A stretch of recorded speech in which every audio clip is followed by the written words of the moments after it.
Ready. Play. Before we close, I do want to finish on. Do you want to talk about Rune or do you want to talk about Alcaraz? Because I know you touched on Alcaraz a bit earlier, but I think there's one or two more things to say. Tom, Rune or Alcaraz? I don't think there's much to say about Rune. Like, in terms of, I think his career's stalling a little bit. I mean Rune, the news with Mouratoglou. Yeah. But I mean, that's what my point was coming to the fact that, I think he's a guy whose career's stalling a little bit, and he's starting to frantically look for a quick fix. So thinking about maybe getting a new coach in Boris Becker, which was never going to work. The guy can't travel most places. So so I don't know why that was there. And now he's going back. And what's the old adage in football? You should never go back. What are you laughing at? I loved it. I loved the way. First of all, I love the Scottishness to it, can you? But also, it was just funny. You can't even go anywhere. So, a tour. There's a thing about the ATP tour. The clue is in the title, Yeah, and then just in terms of Mouratoglou, I was talking about to Greg earlier that I don't think Mouratoglou, as much as he's got all these tennis academies and he's coached other players, I don't think he's well thought of in the tennis coaching world from certain people in terms of like what he can do, and they don't hold him as in regards as like being one of the best coaches around. So will it work? Not for me, I don't think. Greg, what are your thoughts on this? Yeah, I mean, I kind of feel similar. I don't know if you guys watched Breakpoint, and there was a bit in there about with him and Rune, and when Rune decided to let him go on that point, it was like just his time. I think he left to go because he wasn't ready for him at that point in his career, but now he is. So I don't know what's changed in his life to make him ready now. That I'd be interested to hear that. But yeah, I don't know if it's going to change anything really. He's stalling a little bit, but I hope he can do well on Indian Wells and stuff like that. It screams, I don't know where to go, or I didn't think about this, or I don't know what to do, and that's an obvious choice. It's almost like a single guy or guy who's been in a relationship decides to come on, split up, go on Tinder, think they're going to pull some 25-year-old Taylor Swift lookalike, doesn't work out, so they go back to their ex because they don't want to be single anymore. Sounds like you, John. Have you tapped my phone? So I don't know. Listen, it's actually 3 times in just over 12 months, I think, because they were together. They had their fairly sort of what appeared to be solid-ish relationship for 6 months or so. During that time when he won Paris Bercy, they separated around about sometime either, I think, just before Monte Carlo, but your tentacles might be up because you might be thinking, well, I think I saw him in the box. There was a weird thing where Rune said, or Mouratoglou said or both of them said that's the end of the relationship, and Mouratoglou said that was always the plan, okay, fine. Didn't realize that. And then within weeks, Mouratoglou was back in the box again, and I didn't really understand what was going on there. Then they had another public sort of, but very friendly, this is it now, we move on. And that was about 5-6 months ago. And that's when Becker came along. And you mentioned the thing about Becker traveling. But I also thought that Becker was not going to be much more than a consultant, an overlord, if you like, that may be able to help him in certain moments, maybe going into big finals and having that kind of experience. But bearing in mind the things that Holger needs to develop as a young player, and particularly his body, in terms of 5-set matches and all the rest of it, I couldn't quite see what Becker was going to offer there. But I thought, okay, this won't be there forever. And I didn't jump on the classic train, which people do within the media, which is like, oh, good decision. It makes a sound, because I think, but what's going on there when people are saying these things is I don't think they're being frank. I think they're just saying that because everyone is friends. It's like, what happens is, I can tell you what happens is Tom writes an article, I retweet it and quote above, Tom is really on the mark here, check out Tom's article. Tom does the same for me, Greg does the same for me, and we all do it to each other, and then we all keep our jobs and we all live happily ever after. I don't know why Mouratoglou, he's come back again. So and there's a similar thing going on in other spheres, and I just felt that the Becker thing was just like, okay, but it's probably not going to be the person to get him over the line for a Grand Slam. No, but I mean, I think it's a good way of describing it in terms of, it's just like somebody who doesn't really know what direction they're going in.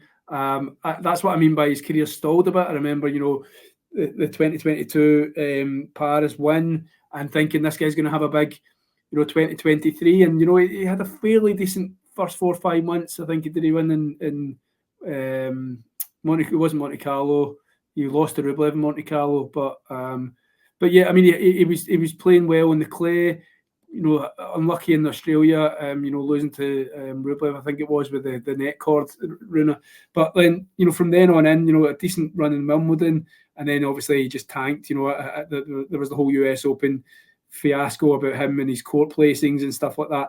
And it just kind of petered out Holger Rune's season last year. And then again, it's not really it's not really started like great this year.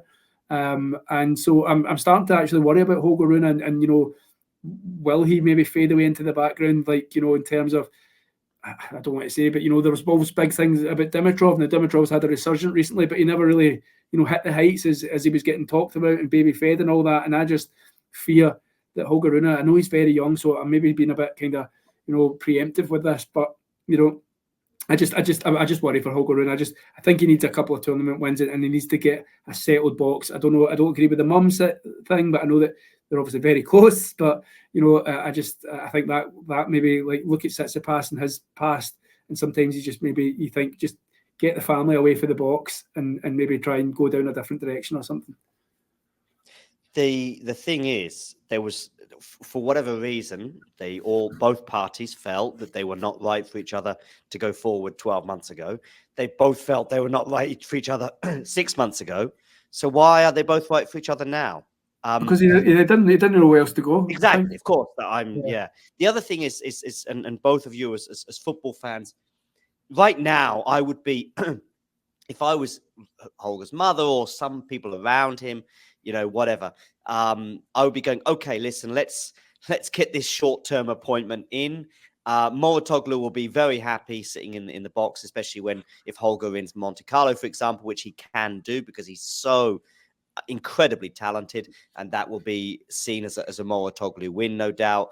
But the thing is, what they should be doing is they should be thinking, right, okay, long term, who are we gonna get on board? Because Mouratoglou is not the long term answer. If he was, then he wouldn't have been jettisoned on 2 previous occasions. So that's what I would be looking at. I was quite on board with the Severin Luthi appointment. I thought, okay, but both appointments were clearly not thought through, or from probably both. Maybe Severin thought this is going to work out, but something happened in the 4 to 6 weeks that they were together that made Severin, because Severin could travel anywhere.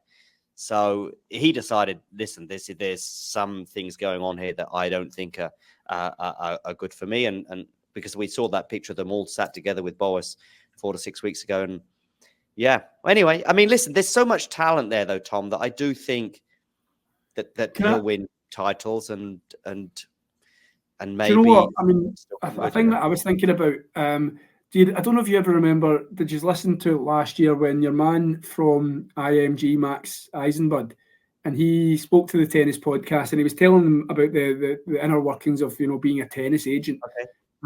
And so Max Eisenbud is like the head of the IMG, like the agency. He's head of the tennis division, and he was basically telling the tennis podcast how they work. And one of the things he said that was interesting, and it was picked up by other tennis outlets, was what they do when a tennis player is looking for a coach is they give their player a list of 6 to 8 coaches who they think are going to be the best coaches for them. Now, Calvin Betton, who I know that you've spoken to in the past before, he goes in the other thing and says that it's the stupidest system in the world because these 6 to 8 coaches. Oh, I thought you were going to say Calvin Betton could be Tom Holger Rune. He's on the list of 6 to 8. No. He was talking about how those the people who the IMG pick, what do they know about tennis? He was basically making the point. They're not tennis coaches. They're not. I mean, they might think they're tennis people, but they're agents. That's their job. but they don't know the ins and outs of tennis and the tennis world. So they gave him a list of 6 to 8 tennis coaches who are probably the best known names, which are like, Patrick Mouratoglou, beyond that. So if you know Holger Rune, recently signed by IMG. So it's probably come about that he's recently signed by IMG and they've said, you're going back to Patrick, and it's maybe been a decision that's been taken out of his hands. And Ashley's saying, how many times is this now? Yeah, it's third time in 18 months. Greg, do you want to respond to anything we've said? I mean, I don't know much of the ins and outs of the coaching situation and stuff like you guys do, so I'll go ahead and say I agree with probably most of what you said, and I just hope that I just hope that Rune can get it, get back to the form that he was showing when he won Paris, because I think he's an incredibly talented player, and I think he can win multiple Grand Slams. So I just hope he can. I hope he can do it. Yeah, and I think, listen, I'm probably not quite as concerned as Tom. I still think it can and probably will happen for him. But so do I. Yeah. But he goes and wins a 1,000, and suddenly the year 2024 is a reasonable year, and maybe even better if he gets to a semi-final or further. Tennis is such a fickle sport, isn't it? Like, you just go off the next being like people saying, "Oh, British tennis is down the water," and then we'll do well in a Grand Slam and say British tennis is on the peak. So it's such a fickle sport, isn't it? Indeed. All right. I guess we should wrap this up. I was going to say something very quickly on Alcaraz, but I guess we've kind of done it, Tom. Yes, we have. We've done that. We've done Alcaraz justice, and we talked about him. He was saying he's going to be in Indian Wells, hopefully. We were talking about, what are the chances that this Netflix slam on March the 6th, the two kind of main players in it could potentially both be injured. Should Alcaraz, give it a miss, or is the fact that he's maybe signed contracts and these big business will want him there? So it's a funny situation, because I don't like these exhibitions in the middle of the season, but nobody does. But it's all about money, isn't it, and growing the game, I suppose. Yeah, definitely. All right. Well, big thanks, Greg, for your debut today. No problem. We got 6 subscribers. Did you? Did we start 900? Awesome. Yeah, I think we did, didn't we? Yeah, because I think it was I think we did. Yeah, can we get 90 more? Yeah, 6. But Tom, you said we were going to get to 6,000 by the end of this episode, and I was like, hang on a second. I thought 90 of Greg's friends would have tuned in for his first stream. You think too highly of me, my friend. If it had gone 3 sets, then we might have added another 4 or 5. But 90. I'm thinking 90 before the end of the Rio Open, which is on Sunday, which I think is very doable. I was on the stream. I was on the stream that we just missed out in the 5, or I might have been on the stream that we did hit the 5. I can't remember. So I think you just missed it. I think you just missed it because I remember the stream on the 31st of December. I think it was United Cup, and it was Anastasia, myself, and and I got my landlady to subscribe to be number 5,000. Yeah, good man. What a guy. All right. No, Greg's not a Man U guy, are you, Greg? I think you're a Liverpool guy, aren't you? I am a Liverpool guy, yeah, not a Man U guy. Yes. Yeah. Are you a Liverpool guy as well, are you? I like my Liverpool. Yeah. I'll tell you how much he likes Liverpool. He spends half his time in Man United's business. That's how much he loves Liverpool. I just said Bruno Fernandes was the worst man in history, and then he's got Ten Hag and the way the club is run and the structure and what's been going on the last 11 years. I'm thinking to myself, he's more invested in it than United fans. If this was talking football, I'd be all over the shop. So, yeah. Well, anyway, I'll have to think about that someday. All right, Tom. Listen, thanks, Greg. Thanks, Tom.